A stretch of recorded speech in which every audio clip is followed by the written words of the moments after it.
Buenas, ¿cómo están? Esto es País de Boludos, un programa grabado con público real y un invitado.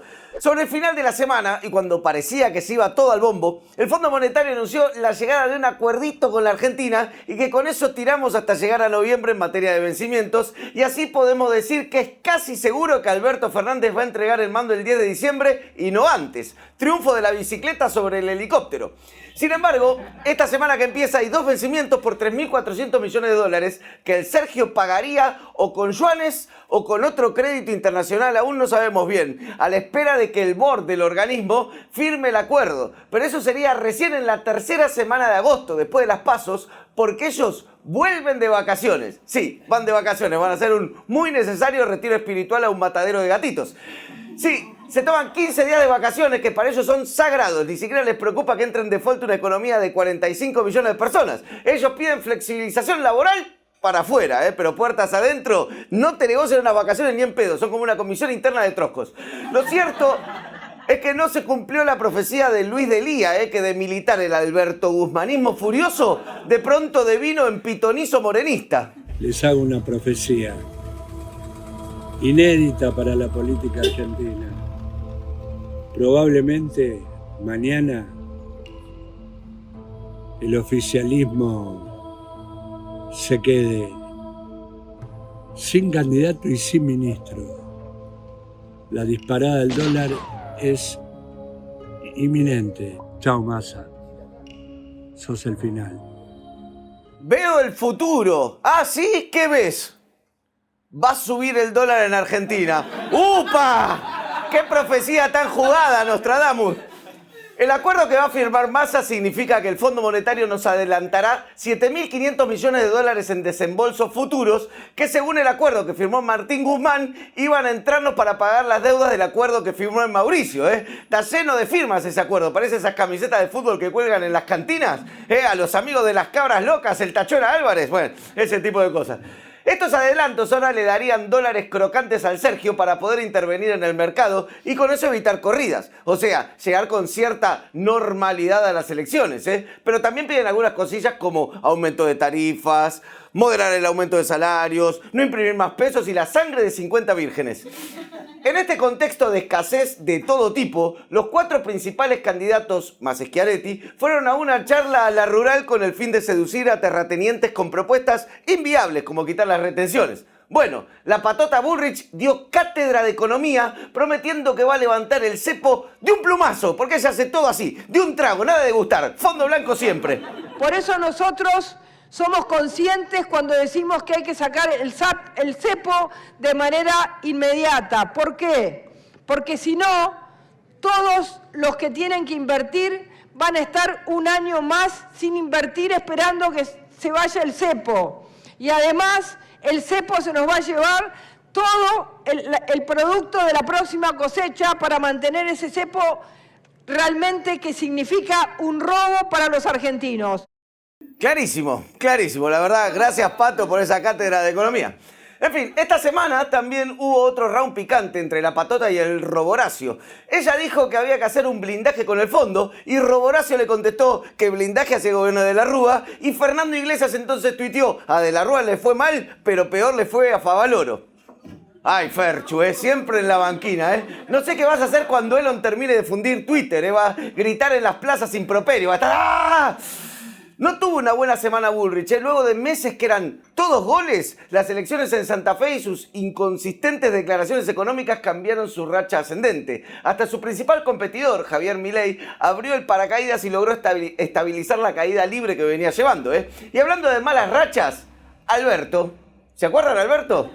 Bueno, alguien que le avise que una cosa es tener mala suerte y otra muy distinta es andar llamando a la desgracia. Yo reconozco que en mi gobierno me ha pasado de todo, solo falta que lleguen los marcianos. Bueno, muy bien, nos vamos ahora en vivo a los Estados Unidos para hablar de un tema que se acaba de conocer y que es realmente importante por la declaración en sí y por quién lo dice. Hablamos de un ex oficial de inteligencia de los Estados Unidos que dice que Estados Unidos tiene prueba de existencia de ovnis y que oculta las pruebas que tiene.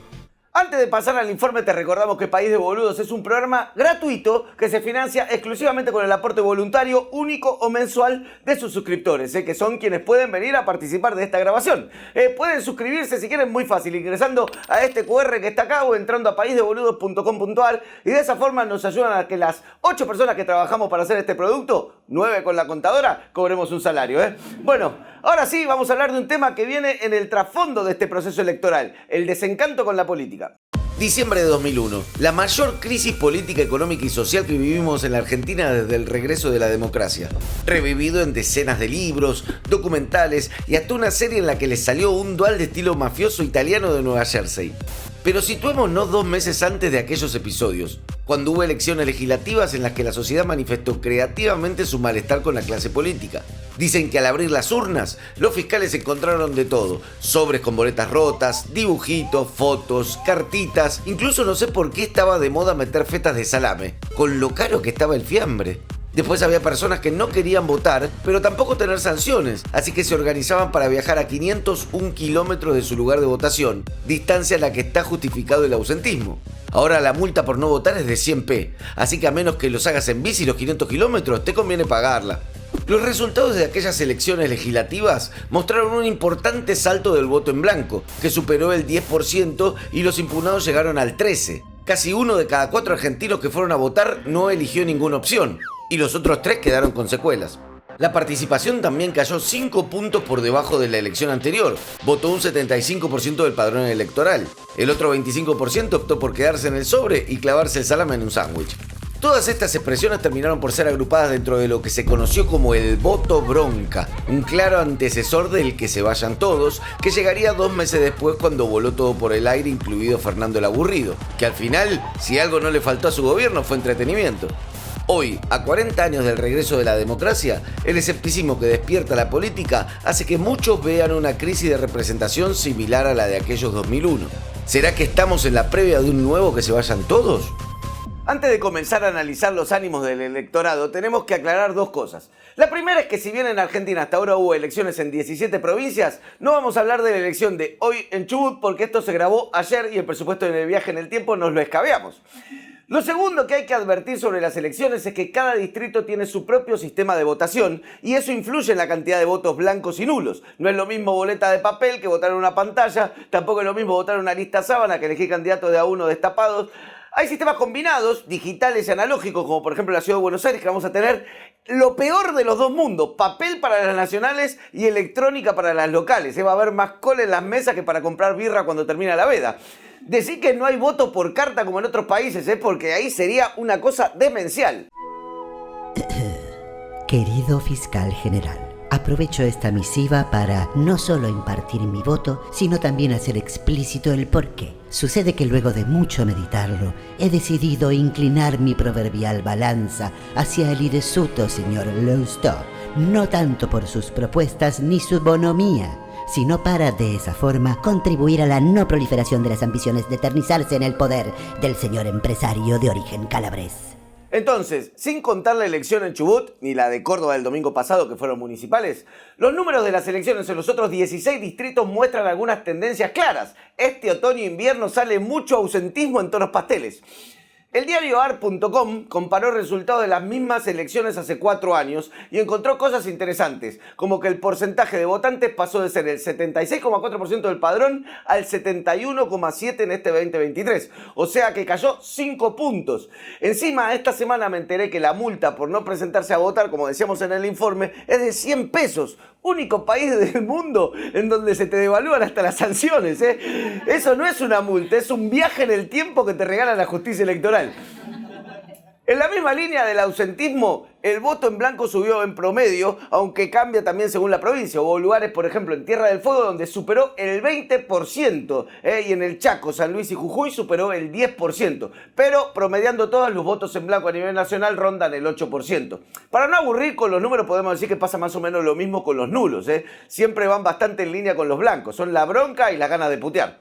Lo verdaderamente interesante de todo esto es que si uno suma la gente que no va a votar, más los que van y votan en blanco o impugnan, la cifra da que solo la mitad de los que está en el padrón elige a alguien. El resto delega esa facultad, como que le dice al otro, andá, tranqui, vota vos, lo que te parezca, que puede salir mal.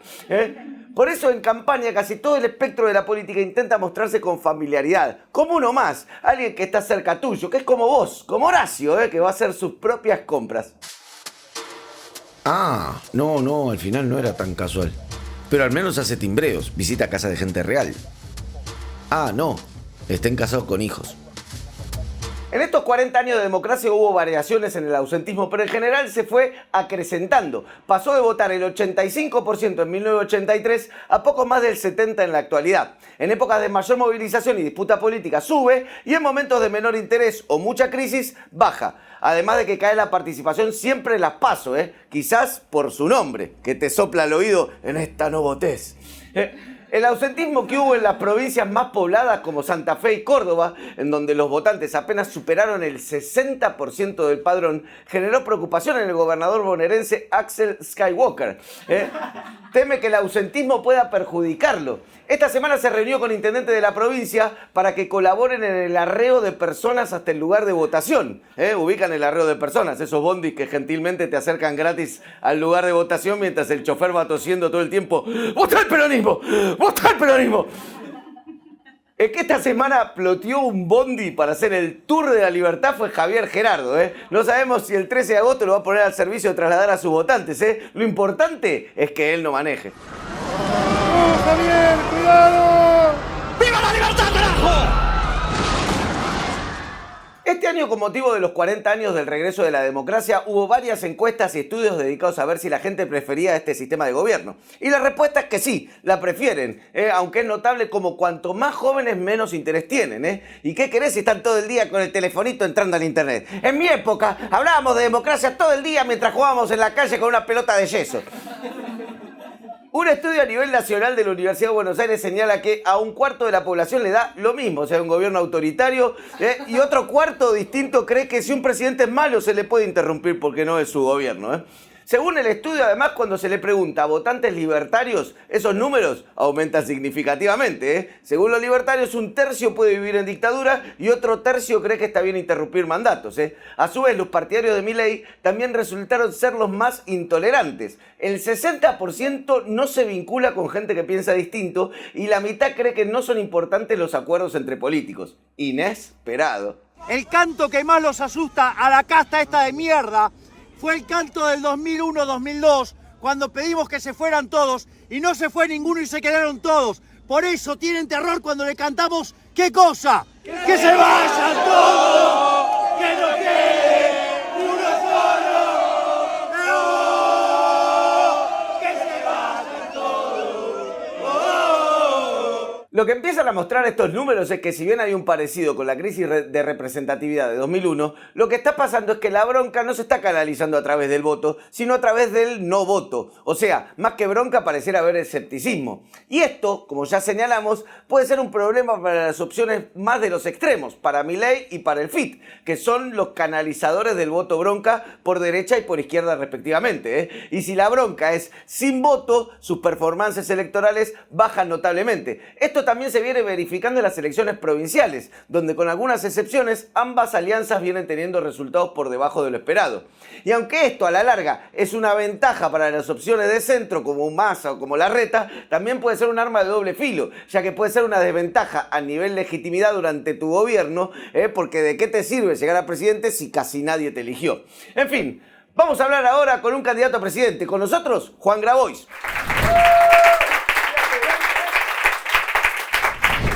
Hasta ahora nuestro candidato de todo lo que vino es más convocante. Se llenó así rápido la gente, sí, es más, una vez ya ibas a venir y no, así que... Son los famosos aplaudidores. Aplaudidores tuyos son. Bueno, bien. Hacen bien. Se te nota cansado, pero bien. ¿Cómo estás? ¿Cómo la estás llevando la campaña? No me mueve un pelo. O sea, lo que padezco es cuando no podemos resolver problemas concretos de la gente que la está pasando mal. Después esto es otra cosa, ¿no? Es decir, no tenemos nada que perder y estamos haciendo un esfuerzo para tirar para los de abajo, para los del medio, para que no haya un giro a la derecha del campo nacional y popular, del conjunto del sistema político. ¿No sucedió ese giro ya? Y bueno, estamos tirando para el otro lado. Bueno, ya sé, pero no Ya notaste. sucedió, si no, por ahí Massa no desde que- podría ser candidato nunca, digamos. Ujú. O sea, que Massa sea el candidato, Massa para la liberación, es como un giro lamentable. Es muy fuerte. Lo que pasa es que el ser humano es un animal de costumbre y pasó de moda el golfo, como todo viste vos. Como tanta otra tristeza a la que te acostumbras. Y de repente no sabes cómo nuestro candidato fue Scioli, después Alberto, ahora Massa y no sé el próximo que va a ser Milei. Digamos. No des ideas, ¿eh? Che, pero más allá del resultado, etcétera, y del cansancio y todo, creció mucho tu agrupación. ¿No sentís que creciste mucho por ahí en exposición pública, en gente que te siga, en poder armar una estructura más grande por ahí del Patria Grande que cuando empezaste? O sea, todo ganancia en este momento, tu campaña, me parece. Creo que sirve para que los que no nos resignamos a que no se puede hacer nada mejor que Massa, tengamos un espacio y una referencia y una orientación, que hoy me toca a mí, mañana le tocará a otro, pero que la verdad que mandar a la casa desmoralizado a los militantes porque en un golpe de Palacio nos sacaron a Guado y pusieron a un hombre que no tiene nada que ver con nuestro proyecto de país, con nuestras banderas históricas, que era un actor secundario dentro de la coalición, bueno, es reincidir en un error que nosotros no estamos dispuestos a cometer por tercera vez. La primera fue Alberto. No, Scioli, ¿Y Alberto? la segunda. Tercera, Massa, claro. Claro. Che, y me estaba sacando la cuenta por ahí, había más. ¿Cómo se llama el programa?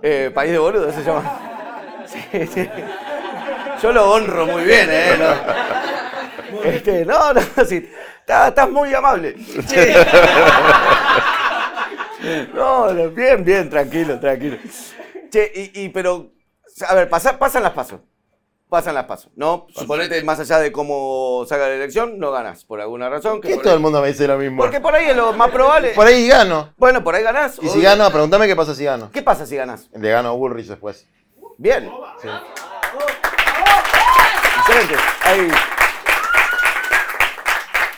Pregúntame qué pasa si gano a Bullrich. Y una vez que le ganes a Bullrich. Qué buena pregunta, loco. Gracias. Yo me dejo ayudar por los entrevistados, ¿sabes? No era tan boludo. ¿Eh? Mira, asumo el 10 de diciembre, primera medida. Cancélese el acuerdo con el Fondo Monetario Internacional. Ya con eso, este público no me gusta, porque es la parte donde hay que aplaudir.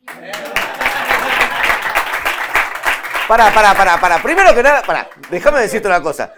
Se te veía mucho más mansito con Pagni, ¿eh? Y nosotros que somos del campo popular, lo estás cagando a pedo, y el otro día con Pagni, sí, Carlito, el otro. Digamos todo, digamos todo. Yo te voy a explicar una cosa. Vos no estuviste detrás de cámara cuando el bobo de Majul te hizo el vivo. Y entonces tuvimos un cruce y se me pone así y me dice, mirá que yo soy más loco que vos. Y yo digo, no, vos no sos loco. A vos te gustan mucho los sobres. pero yo sí. Y se fue Majul mansito. Pero entonces ya se me había sacado la bronca con Majul y bueno. Y además como, no sé, Pagni le tiene como una cierta tirria a Massa, no sé por qué. Sí, Entonces, luces y sonido, le dice. Llegó Massa con su festival de luces y sonido. Eso Fíjate, no la cada vez escuché. que dice Massa, Está dice, bueno. y entonces habló Massa, luces y sonido, le mete siempre. Yo después le dije la palabra panqueque, no es que no me quería referir a nadie en particular, pero entonces él pone la foto de mi rival, mi señor rival. Sí. Pero está bien, te tomo la crítica. Vuelvo, día de diciembre. Cancélese el acuerdo con el Fondo Monetario Internacional. Segundo decreto. Adquiérase la totalidad de los yacimientos de litio para YPF. Tercer decreto. Crece el Fondo del Litio para la Educación y se financia la infraestructura escolar de todos los pibes nuestros en las escuelas. Cuarto decreto. Crece el programa Un Terreno para cada familia. Familia puede ser una persona sola, una persona con perro, 2 varones, 2 mujeres, 3 mujeres y un varón, con hijos, sin hijos. O sea, familia es un concepto amplio. El programa en general profundiza sobre cosas así de hicimos investigaciones de delito, etcétera. No, nos gusta eso. Hablaste de la rural, por ejemplo, esta semana, que me parece que es un elemento central para redistribuir el ingreso en Argentina, ¿no? Pero acá hay cosas que son absolutamente ridículas. Primero, que se le llame productor al propietario de la tierra es un error conceptual jodido. Una cosa es vivir de renta y otra cosa es producir. Saquemos la discusión de la soja, etcétera, que para mí, en un periodo de gobierno, otro decreto, o sea, en los 4 años debe haber una transición a formas de agricultura que no utilicen glifosato ni tóxicos, digamos, eso se tiene que hacer sí o sí, pero además se tiene que prohibir cualquier desmonte, eso sí, el día 1 no se puede desmontar más nada para plantar soja ni para plantar ningún commodity, no se puede destruir el bosque nativo, no se pueden quemar los humedales, son todas cosas que hacen lo de la sociedad rural, que además no son los productores, son los arrendadores. Entonces, los contratos de arriendo se rigen por una ley de Videla, un decreto de ley, que derogó un decreto de ley de Onganía, que derogó la ley de arrendamientos de Perón, que era una ley de arrendamientos que favorecía la producción de alimentos y protegía al arrendatario, y finalmente fueron de las primeras cosas que logró la sociedad rural durante los golpes de Estado. Entonces digo, a mí que un aliado de Unión por la Patria vaya a banquetear con la oligarquía argentina en un predio que nos chorearon, porque ese predio ferial de Palermo fue producto de una venta absolutamente espuria entre Menem y la sociedad rural, por la cual Menem fue condenado, pero estos no. Estos zafan siempre. Entonces ahí el decreto, ya no sé por cuál voy, pero este es el día 4 o 5, recuperamos el predio ferial de la sociedad rural, que va a volver a ser de la gente. Y es el salón blanco esto, vos estás tirando decretos, te aplauden. no, pero no sabés la de decretos que voy a tirar. Mucho decreto va a haber. Y bueno, sí, porque si no es muy difícil gobernar, ¿no? O sea, como encontrar espacio de torcerle la pulseada. Diputados, senadores y de directores nacionales para arriba del Poder Ejecutivo y de secretarios de juzgado para arriba, ajuste fuerte de las dietas, por lo menos el 30%, y es mentira que es poca guita, es un montón de plata. Así que esa, no sé, a los libertarios por ahí les cabe. ¿Te ven libertarios? Pero para putearme en general, ¿viste? Nosotros vamos por el otro lado. Eso que Milei dice que va a hacer y no hace, porque los suyos siguen cobrando el sueldo, yo lo voy a hacer de verdad. Les voy a recortar el 30% a todos. El aparato. ¿A ustedes no les cabe que les recorte el 30%? Te juro que no se lo merecen. No, porque después hay otra idea de que no, los políticos tienen que ganar bien, porque si no, pindonga.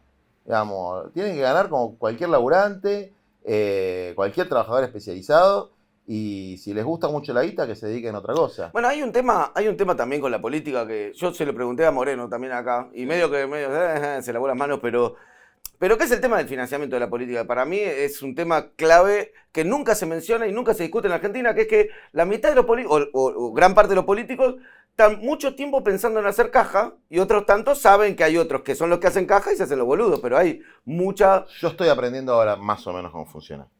No, de verdad, no sabía y todavía no sé bien cómo funciona eso. ¿Viste? Dicen que para una campaña presidencial necesitas 100 millones de dólares, ¿sí, no? Bueno, me parece que es una exageración, pero... Y con lo devaluado que estamos debe haber bajado eso, ¿no? Con 50... Claro, con 50 de 2015. Mira, nosotros hicimos crowdfunding, que puso guita gente que nos conoce, gente que nos conocerá menos, compañeros que laboran en el sector público, compañeros que laboran en el sector privado, etcétera. No sé, Sí. 1000 o 1000 y pico de aportes hubo. Y juntamos más de 10 palos, que para nosotros es un montón. ¿Y sabes cuál es el total de los aportes de Unión por la Patria? 14. 10 los juntamos nosotros. Massa puso 4. ¿Cómo hace para tener los carteles que tiene? O sea, que me explique de dónde los imprime, porque yo quiero imprimirlos ahí. Claro. Y bueno, qué sé yo, me imagino que pasa por ahí, que es como todo medio en negro, ¿no? Nadie dice nada. Y siga la joda. Te pongo un ejemplo acá en la ciudad de Buenos Aires. Lustó, por ejemplo. Vos ves que hay un montón de esquinas, todo lleno de esquinas, con todos. La misma mesita, con un militante que en realidad ni es militante. Gente está muerta así mirando el celular, no convence a nadie, pero está lleno de mesitas que son todas iguales, que evidentemente las compró y salieron así. ¿Dónde se paga eso? Nunca se sabe. ¿Yo te pagué a vos? ¿Qué? ¿Yo te pagué? No, ¿por qué? No, menos mal. No, nosotros... ¿Y de dónde sale la plata que le dan a los periodistas? Porque hay periodistas ensobrados fuertes. O sea, no podés no darte cuenta. Alguien que dice A un día y 15 días después dice X, gratis no lo hace. Alguien que hace una documental, ¿cómo se dice? Un programa, qué sé yo, con una difamación absolutamente obvia y grosera, no lo hace gratis. Todo eso alguien lo garpa. Bueno, lo dijo el amigo. ¿Quién fue el que lo dijo en una entrevista que le quedó prendido el micrófono? No, la de Viale con Babi Echecopar y Lucas Morando. Eran esos tres. Esa es genial. Pero esa fue armada, me parece. Ah, ¿vos decís que fue armada? Y fue armada por Burri, porque decía, ¿cómo pone sobre la reta? Con Mauricio no pasaba esto. Era muy mal actuado. Bueno, que la hayan armado no quiere decir que no sea verdad. Pero no, pará, si la armó Bullrich es porque le pagó Bullrich. Así que en cualquiera de los dos casos se confirma. Sí, bueno. todo se confirma. Sí, sí. Bueno, sigamos, no sé qué estamos hablando. No, estábamos. La corrupción. Bueno, no, te iba a decir una cosa que encontramos acá. Que cuentan que le costó, entre otras cosas, el puesto a Remelennikov. Que hay hoy en día las exportadoras, las grandes cerealeras, hacen una que es para exportar afuera. Ellos venden la mercadería, pero recién la trasladan.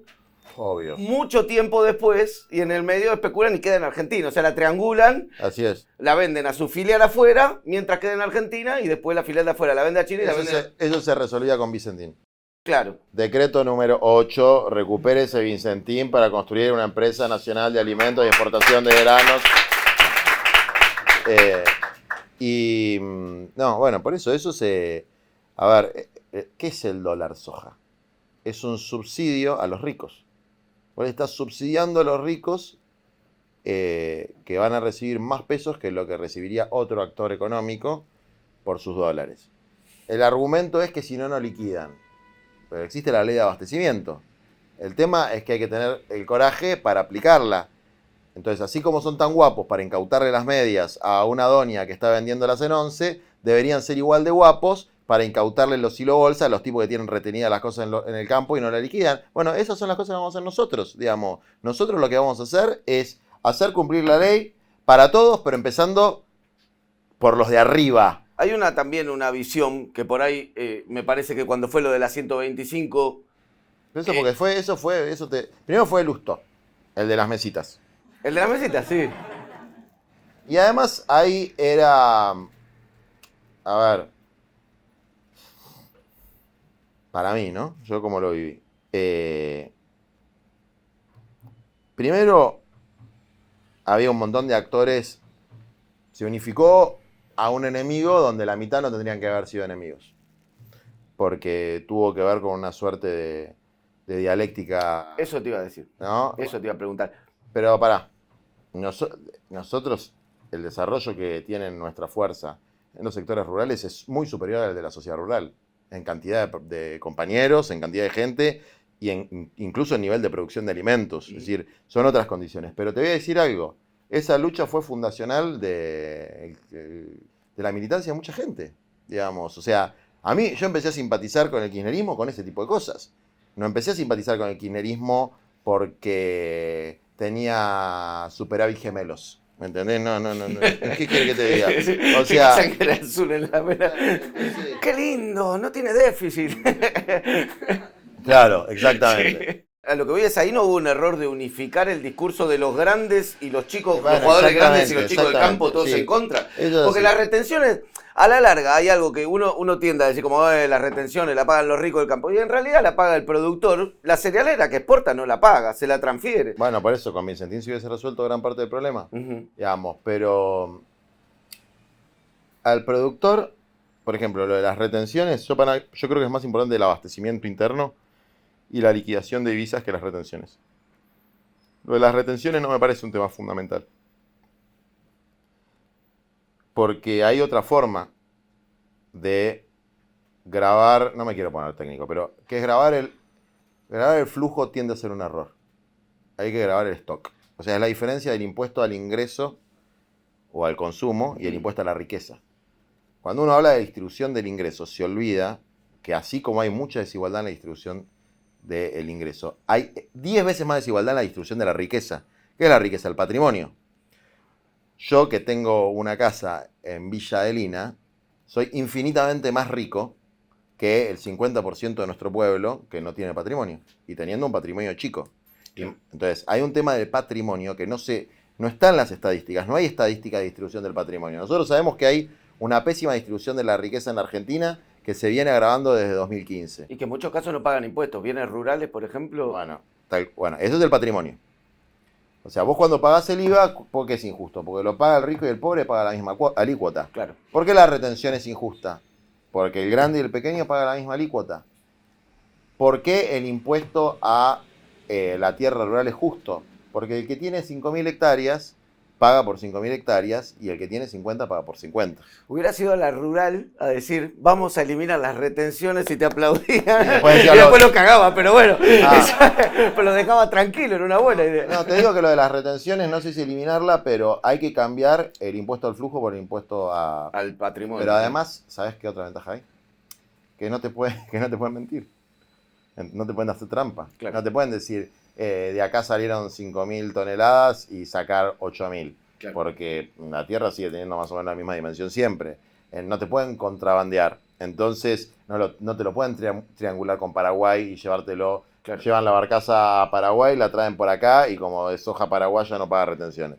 Entonces, hay cosas que beneficiarían al pequeño productor. Ahora, esto es como, si vos tenés una situación crítica, ya sea de escasez de divisas o de alimentos, hay una lógica en el comercio, que es que cuando hay escasez suben los precios, y cuando hay una expectativa de que suban más los precios, suele haber conductas especulativas, que es retener el producto para venderlo al precio más caro posible, y eso hay muchas formas de resolverlo, pero tiene que ser una conducta vista como inmoral. Agio se llama, en la época de Perón le decían agio. Y ahí hay distintas formas, distintas actitudes, digamos, ¿no?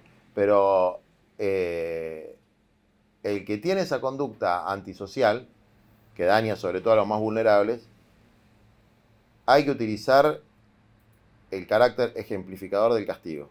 Es decir, hay cosas que tienen que ver con desde qué punto de vista de clase lo mirás.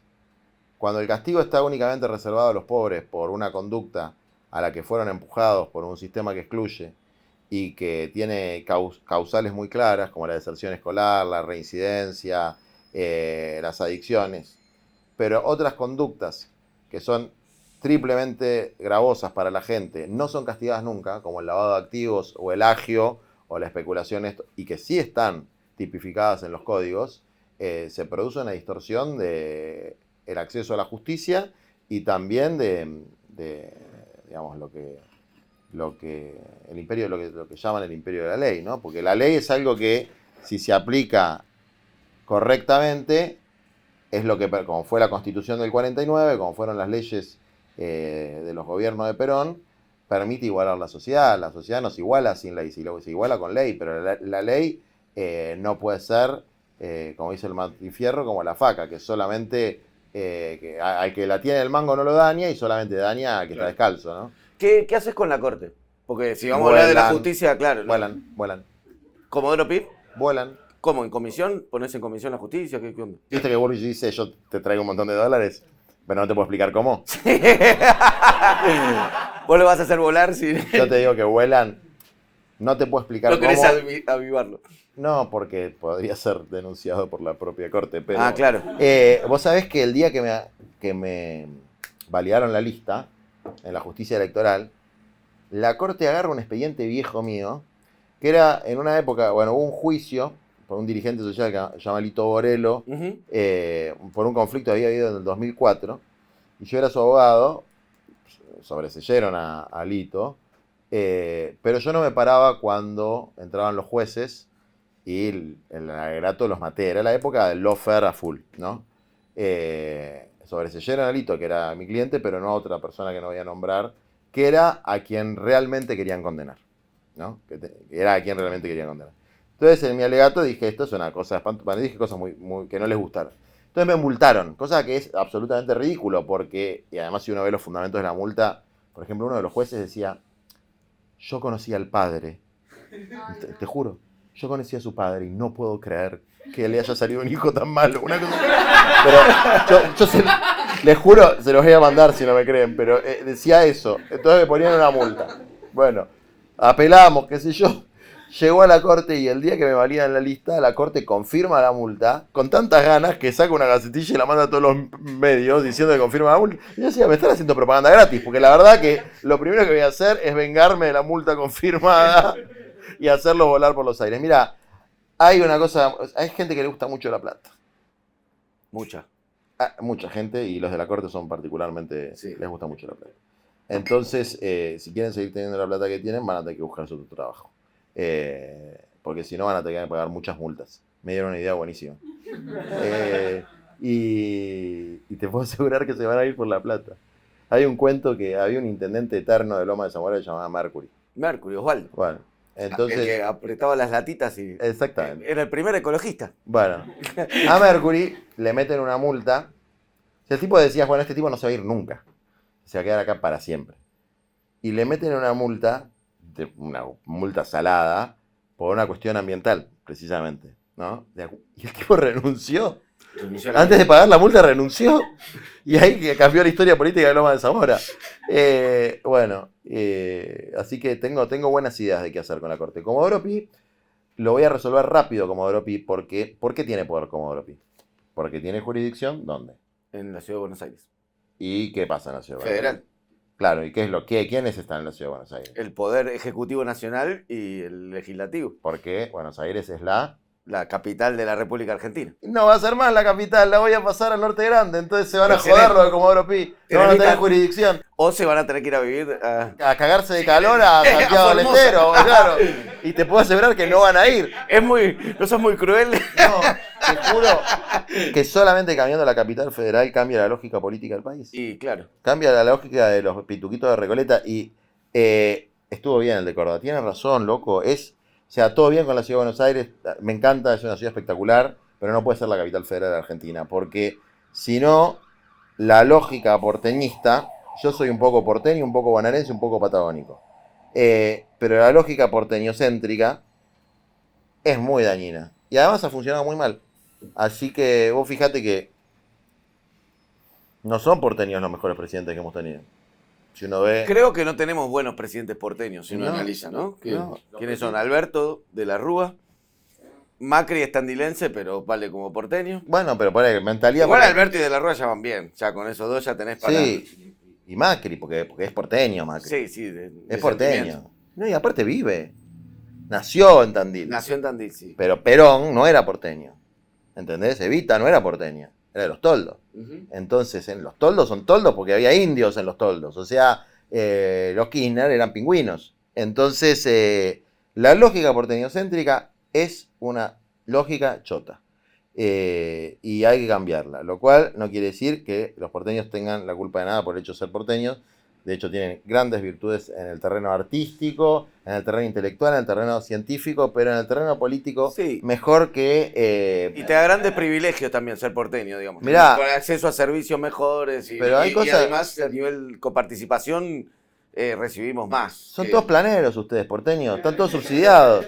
Escúchame, acá en este bar pagan la luz 1/3 de lo que lo pagan en un bar del Chocón. ¿Qué hay en el Chocón? La represa hidroeléctrica que le da luz a este bar. No tiene sentido. No tiene sentido. Cuando nosotros fuimos a la represa, porque se vencieron las concesiones, se vencen ahora, y mi rival las prorrogó, rari, 30 años, que se vencieron las concesiones, las prorrogó, bueno, ¿Por cuánto tiempo? las prorrogó hasta después de las elecciones, Ok. raro. Nacionalización de las empresas hidroeléctricas, fundamental, otro decreto más.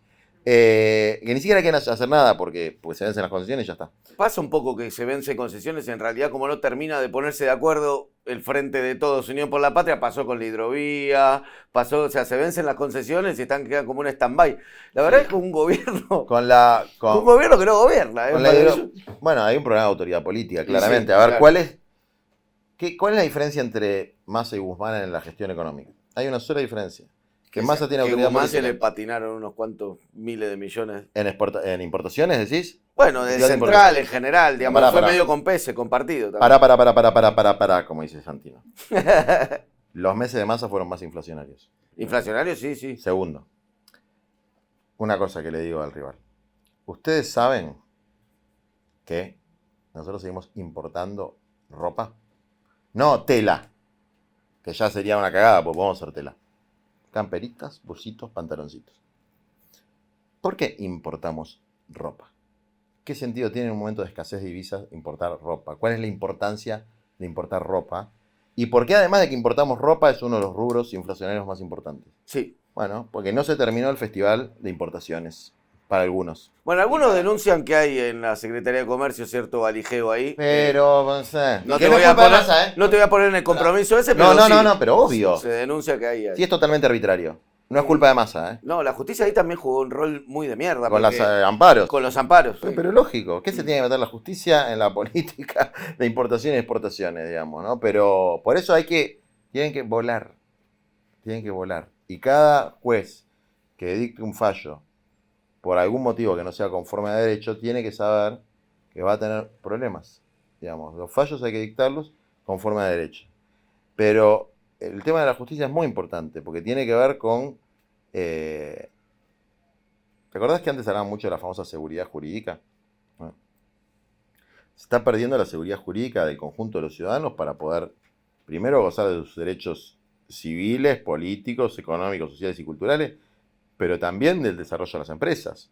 Porque si las reglas las va a fijar un tipo a través de un amparo, nadie puede proyectar correctamente. Entonces, hay un problema serio en la administración del comercio exterior que no se ha solucionado. Y lo que te quiero decir hoy, porque es un día trascendente en este sentido, el acuerdo que suscribió, acordó por teléfono, por WhatsApp, no sé cómo habrá hecho, porque con mi rival, con el Fondo Monetario Internacional, de todos los acuerdos que se hicieron desde que asumió Alberto, que fueron todos malísimos, no hace falta decir que si no hubiese sido por el sinvergüenza mafioso que gobernó este país antes, no tendríamos esta discusión, porque el que endeudó a la Argentina fue Macri. En realidad no fue Macri, fue el imperialismo norteamericano a través del Fondo Monetario Internacional. La palabra imperialismo es una palabra que hay que volver a poner en el diccionario, ¿eh? Porque si no fuera por el imperialismo hay muchas cosas que no se explican en la Argentina. Imperialismo, neocolonialismo, injerencismo, llámenle como quieran, digamos, ¿no? O sea, hay decisiones que acá no se toman. El acuerdo de ahora es el peor acuerdo de todos los que se fueron tomando desde que ganamos las elecciones en el 19. ¿Por qué? Primero, Bueno, hubo dos. O sea, no, ¿qué otros? hubo uno en el medio. Ajá. Hubo uno en el medio. Cuando asume Batakis y cambia Massa, volvieron a Hubo hacer... ahí alguna Sí, cosa. algún reajuste, digamos, en los plazos de desembolsos y cosas por el estilo. Pero ¿por qué este es muy malo? Tarifas. Dice, no, imperativamente, escuchá esto, entre comillas, reducción de la masa salarial. Eso no había pasado. Que el fondo te diga, usted tiene que hacer un ajuste fiscal, y está mal, pero es algo propio del fondo. ¿Qué te dice? Reducción de la masa salarial. Dice desacelerar el aumento. O sea, que igual te lo come la inflación. Es No, reducir dice la masa reducción salarial. de la masa ¿Así de salarial. una? Sí, Perfecto. reducción, no desacelerar el aumento. Claro, como yo leí como que aumentaran menos, o sea, como que perdieran con la inflación, que es lo mismo que reducir. Bueno, el que tradujo ahí, Más eufemismo, el que claro. tradujo tenía un sobrecito ahí para licuarlo. No, reducción de la masa salarial. Del Estado, digamos. ¡No! ¿Y cómo reducir la del total? ¿No está permitiendo paritarias por arriba de la inflación? Ok. No, es una definición de reducir la masa salarial por la vieja teoría de que el aumento salarial es inflacionario, que en definitiva lo que encubre es la posición de acumulación de capital privado que termina yendo al dólar, digamos, o sea, es el círculo del antipueblo. Sí. Entonces, después, eso era reducción de la masa salarial. El ajuste fiscal, dicen específicamente áreas de ajuste fiscal, el gasto social, por ejemplo. Focalizar mejor la asistencia social. ¿Qué quiere decir focalizarlo? Hay que poner el foquito, ¿no? Hay que ponerle un foquito. No, ese es un ajuste. Ahí lo que no cambió fue la meta de déficit, que eso era, en teoría, lo vende como un logro. Es como, bueno... Es que viste que cada vez que acuerdan algo con el fondo, yo lo vi en el... Siempre es un éxito. San Juan nos trae suerte. Es una gran noticia para la Argentina. Y yo hay una cosa que yo le escuché a Cristina, cuando se quejaba con absoluta justicia de los acuerdos anteriores, Obviamente ahora digamos, estamos en campaña y es otra situación, todo eso está bien. Yo por ahí, claro, mi rival es él, así que marcarle los errores no me molesta. ¿Cuál era el tema? Dice, si hubiesen dicho, creo que esto, no sé si lo dijo Cristina o... No sé, como estoy medio cansado, no sé si estoy haciendo una infidencia de algo que me dijo en privado. Pero... Cualquier cosa nos escribís y decís como... Pero a ver, si hubiesen dicho, ponele que lo dijo alguien, ¿no? Que te pusieron una 45 en la cabeza. ¿Lo dijo eso, Cristina? Creo que sí. Y tuviste que hacer un acuerdo, porque si no, se iba a la mierda del país. Bueno, pero no lo vendas como una buena noticia. Está pasando lo mismo. Digamos, está pasando lo mismo.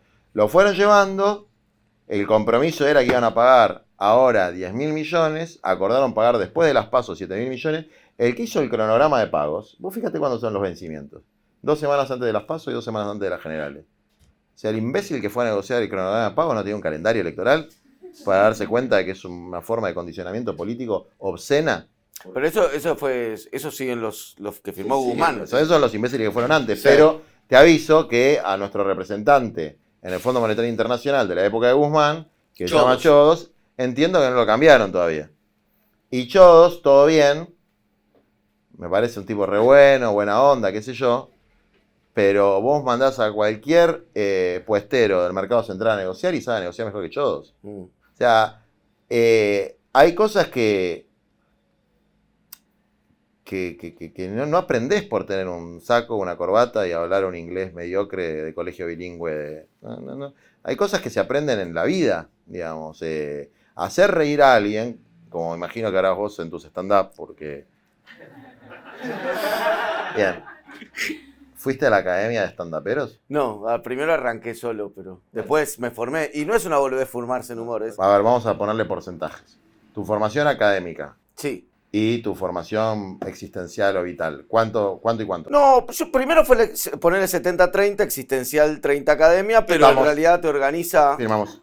Bien. La academia te organiza y te hace... Si no tuvieras la existencial, ¿qué haces con la académica?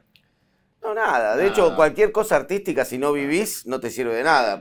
Tu cara, por ejemplo. ¿Consideras que tu cara es un physique du rol adecuado para ser stand-upero? Sí, yo creo que tengo una cosa también de deformidad en los ojos que funciona, cierta locurita. Es sí. Cierto. Bueno, sí. Pero si tuvieras solo la cara. Solo mi jeta. No va. Entonces, con tener pinta de stand-upero y un título de stand-upero, no haces un stand-upero. No, claro. Con tener pinta de negociador, hacer un cursito de negociación en Harvard y ponerte un traje de negociador, no haces un negociador. Es gente que nunca tuvo sobre el lomo tener que salir de una mesa de negociación y decirle a su pueblo lo que trajo o lo que no trajo. Entonces, son mejores estandaperos que negociadores. Son chotísimos como negociadores. Como estandaperos, no sé, no me los metas en mi rubro. Y te digo porque... Digo que lo tenemos a Sergio. Bueno, por lo menos tienen esa capacidad de teatralizar. Negrito, muy tocador, ¿no? Muy tocador. Sí. Es cierto. Pero bueno, eso puede ser una cuestión de cariño, no necesariamente es falsedad. ¿Vos dijiste falsedad? No, la dijiste vos. Che, hablemos un poco de la construcción política, más allá de cómo salgan las elecciones, suponiendo que sucediera una catástrofe y no llegas a presidente. Bueno, si no llego a presidente no puedo hacer ninguno de los decretos. No, pero digo alguna, o sea, de construcción en el sentido de yo veo mucho como kirchnerismo disipado o campo popular disipado, en donde tenés desde opciones como más marxistas, tipo Libres del Sur, o por lo menos hubo elementos marxistas de Libres del Sur, lo que fuera, hasta, bueno, gente como Moreno, ponele, o sea, que en muchos puntos coincide tu discurso con Moreno. Algunas cosas sí. Cualquier idea que tenga o Moreno, o vos, o cualquiera que quiera meterse con la rural, o cualquiera que quiera meterse con las cerealeras, con los medios de comunicación, con el grupo Clarín, etcétera, requiere cierta unidad. ¿Vos sos de Libres del Sur? No, para nada. Ponele el trotskismo, olvídate, ponele el trotskismo, que igual claro. es difícil juntar. ¿Cuál decís, los que marchaban con la sociedad rural? No importa, campo popular, el amplio campo popular, la gente que le tira parece... para los de abajo o dice tirar para los de abajo. La gente que por ahí le cuesta votar a Massa, ponele, ¿no? Sí. La gente kirchnerista que le puede costar votar a Massa, la gente que por ahí se desencantó con Cristina y en algún momento dice como, bueno, Cristina ya no puede sostener a Alberto, no lo puede sostener a Massa, no puede sostener este ajuste, se fue con Moreno, se fue con distintas variantes. ¿Qué va a pasar con todo ese sector? Que me parece que por ahí ese sector, en algún punto el kirchnerismo lo canalizó en su momento, en el 2003, 2004, 2005, y ahora está como todo desperdigado. ¿Cuál es la diferencia entre nosotros y Moreno o, bueno, el trotskismo? Pues nosotros reconocemos que Cristina es el principal liderazgo y referencia del campo popular en la Argentina. Y que ninguna definición táctica que se haya tomado quita eso, porque Cristina está en el corazón de gran parte de nuestro pueblo, de los humildes, y sigue enamorando porque ella le dio mucha felicidad a la gente. Entonces, nosotros no desconocemos la referencialidad de Cristina y nunca la vamos a desconocer y siempre vamos a estar agradecidos de lo que hizo por la gente, por las nuevas generaciones y porque ella intentó mucho más que otros, que haya un trasvasamiento generacional, que el bastón del mariscal se traslade a otro, que haya un programa. ¿Te acordás que decía trasvasamiento generacional, programa y los hijos de la generación diezmada? Lo que pasa es que después, si alguien quiere pasar el bastón del mariscal, lo tenés que querer agarrar. Claro. Y el bastón del mariscal es pesado, quema. O sea, te saca de cierta zona de confort. Y después está el sistema que es muy poderoso, que fue el que volteó la candidatura de Guado con un golpe de Palacio que nos puso a nosotros en un lugar que no buscamos. El golpe de Palacio es de los gobernadores también, ¿no? Es más complejo y no tenemos tiempo para hablarlo, pero... ¿Tiempo, ganas? Es más complejo. No, y me falta tiempo y me falta ganas también. O sea, es más complejo. Porque los golpes se pueden también resistir, pero si te faltan las defensas correctas para resistirlo, es un problema. Y es muy cómodo atribuir a Cristina las decisiones. Muy cómodo. Decir, no, mira, voy a votar a Massa porque me lo dijo Cristina. ¿Me puedes mostrar el tape donde Cristina dijo que había que votar a Massa? Porque yo no lo vi. ¿Vos lo viste? En los últimos actos se entiende como que es su candidato, por lo menos. ¿Viste que Cristina habla mucho de comprensión de texto y de contexto? No comprendí el contexto. No. O sea, la comprensión de texto básicamente es, si Cristina dice, no voy a ser candidata a nada, hace más de un año, ¿qué quiere decir? Que no va a ser candidata. ¡Muy bien! Parece medio irónico, tú muy bien. Sí. Pero, ¿y el contexto? ¿Vos te pensás que si Cristina, y esto va a hacer que Massa va a recibir un llamado de Massa por esto que voy a decir ahora, si Cristina quisiera decir que hay que votar a Massa, ¿no diría hay que votar a Massa? No lo dijo. ¿Y Cristina me va a votar a mí? Tampoco lo dijo. Pero yo tengo comprensión de contexto. Gracias por venir, Juan. Bueno, Ahora entendí. Era un programa de zurdes. Por fin admitís que sos zurdo, nos dicen los muy perpicaces Lucas Quintela y Martín García. Libertarios ellos, porque si no, ¿quién va a usar la palabra zurdo en el año 2023? Graciela Díaz dice, este programa no supe bien a quién apoya. Creo que a Larreta, pero yo voy con la Libertad Avanza.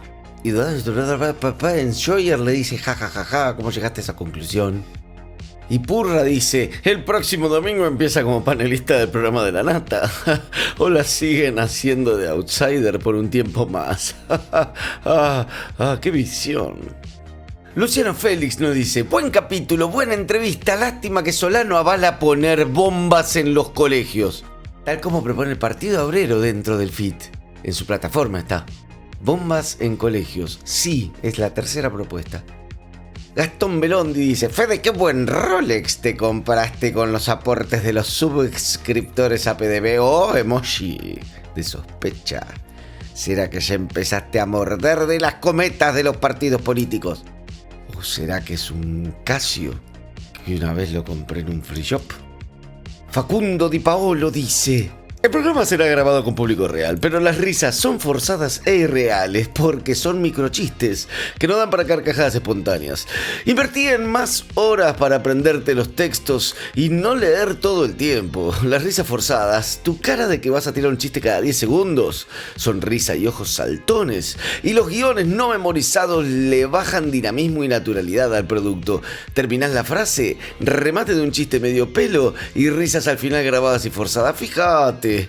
Que no lo digo por odiador serial, sino que es lo que percibo. Saludos, dice Facundo Di Paolo, que es sommelier de programas políticos de humor de YouTube.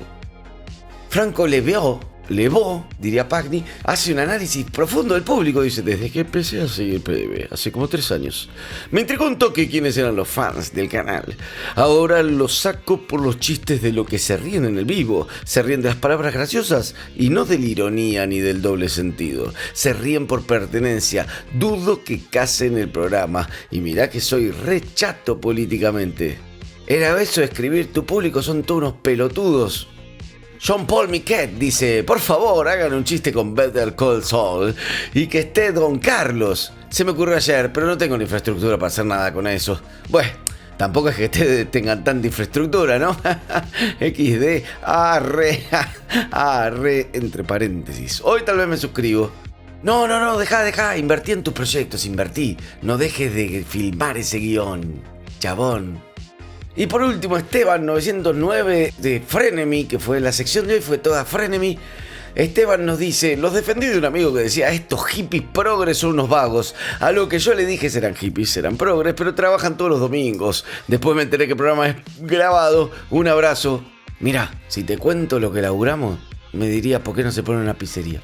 En fin, si quieren y valoran lo mucho que trabajamos en hacer este programa, este equipo de 8 personas, 9 con la contadora Mariana, si valoran todo este trabajo, ya saben, pueden hacer aportes en paisdeboludos.com.ar o en el QR este que apareció. Hola QR. Chao QR. Muchísimas gracias por haber visto hasta el final, País de Boludos. Nos reencontramos la semana que viene por el mismo canal de YouTube.